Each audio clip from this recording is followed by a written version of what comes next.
Nasdaq confirmed a bear market today by correcting to around 21%.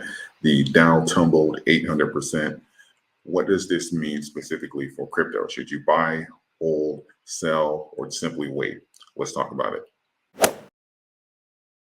So as I mentioned last month, this month is going to be really big when it comes down to all of the markets. Again, we have the Fed interest rate hike, the pretty much QE coming to an end, and now simultaneously in the same month, almost immediately, based off of this news, we're getting confirmations of a bear market. And this is one of the things that was ultimately feared for like the last 60 days is what does the market actually look like without the steroids, again, without it being pumped up and held up by the government. And now we're seeing the fear and panic set in. And we're now getting some evidence here. We're going to have to see how this plays out over the rest of the week. But we're now getting some evidence here that the panic and the fear of those adjustments and stuff were not in fact baked in. And so this can also just pretty much contribute to a domino effect. We have the yield curve flattening, and we also have just a massive amount of uncertainty. I do believe that the 0.25% rate hike that the Fed is talking about is not going to be enough to get inflation under control. And I believe that they are just doing that just because of the conflict that we're having globally, and they don't want that many factors pulling on the market, but they don't seem to have as many people as fooled just based off of the Nasdaq here. We're going to see what happens with SPY and stuff like that over the rest of the week, but it looks like people are making the adjustments to rebalance their portfolios. This is why I made the video a few weeks ago stating that people were saying that, oh my God, we're about to rally to an all-time high. That does not, I said it then, I'll say it again, that does not happen when there's mass fear and uncertainty in the market. That does not happen. We have so many things here that we do not know the solutions to or how they're going to play out. We have no idea of the solution to the Russia-Ukraine situation. We have no idea what this 0.25% rate hike is going to do to inflation. Is it going to have any effect at all? The CPI data comes out this Thursday. Is it going to show continued inflation in February? I'm willing to bet that it will. You know, and what will the CPI data state for next month based off of this month? Based off of the prices and stuff that I'm seeing for food and gas, I can imagine inflation is going to be up again. So will the Fed have to come back and say, okay, well, instead of 0.25 and those 7 rate hikes, we're probably going to have to do 10 rate hikes and you know, at 0.5%. You know, we need to be more aggressive. That's going to send shockwaves out through the market.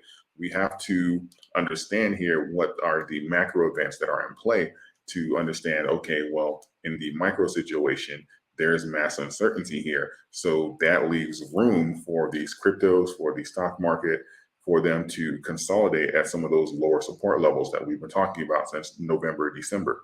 This is why for anybody that watches my channel, I always say, you know, if you're buying quality, if you pretty much have a large amount to invest, I always, as far as what I do, I always spread that out and give myself the opportunity to capitalize off of the dips. This is how you're not putting yourself in a situation where you're going all in every time there's like a 2 to 5% dip, and you're in that situation where the dip keeps dipping, and now it's down 20% and you bought at negative 2%.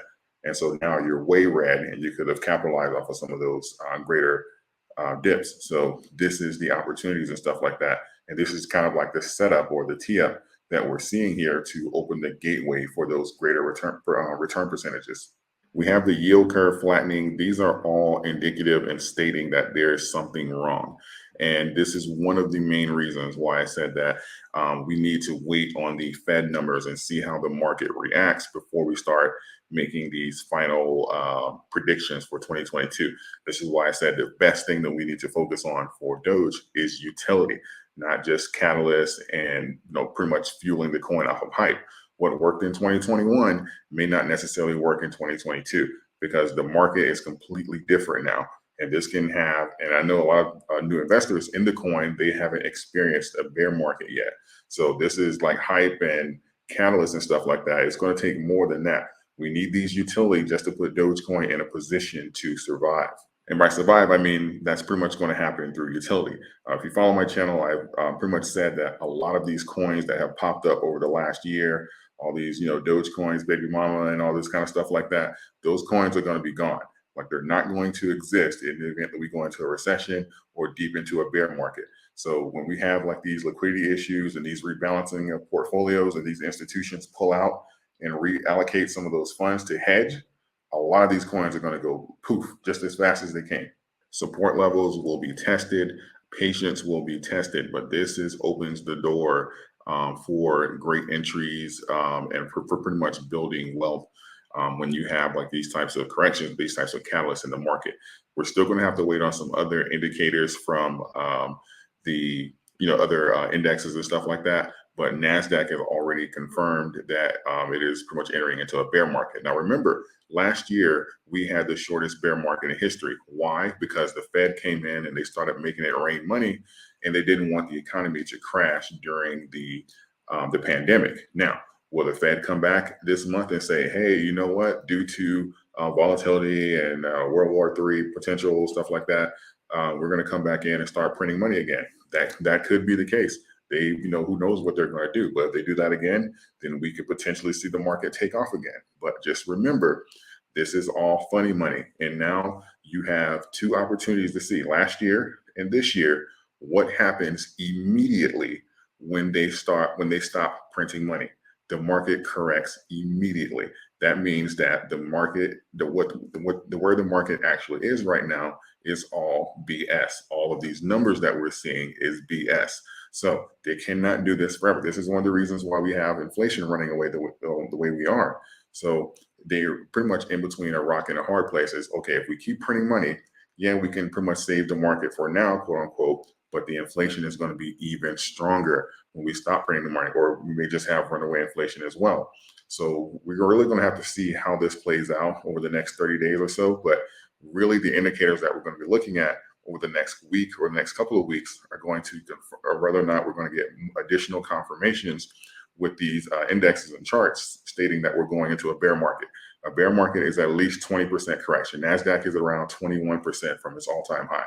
So if we continue to get these bear market confirmations, we are in deep trouble as far as for the economy.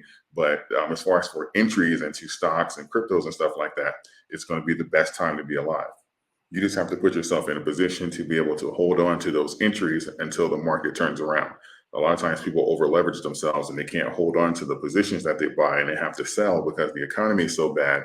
And then when the economy takes off again, they're like, oh my God, I had this coin at this price and I had this stock at this price, and now it's up, 50x. That's typically the situation you're going to be in. So this is why I've been stating over the last few months, stack your cash and prepare for great entries. I believe that we may have those coming up very soon. I'll continue to touch base with everyone this week. Continue to let me know what you're thinking in the comments. I'll get back to as many of you as possible. Don't forget to like, share, comment on the comment section. Don't forget about BlockFi. I have a link in the description. If you open an account with them, you can get up to $250 in some of your favorite crypto, and that's including Bitcoin and Ethereum. I appreciate all of you. Thank you, and until next time.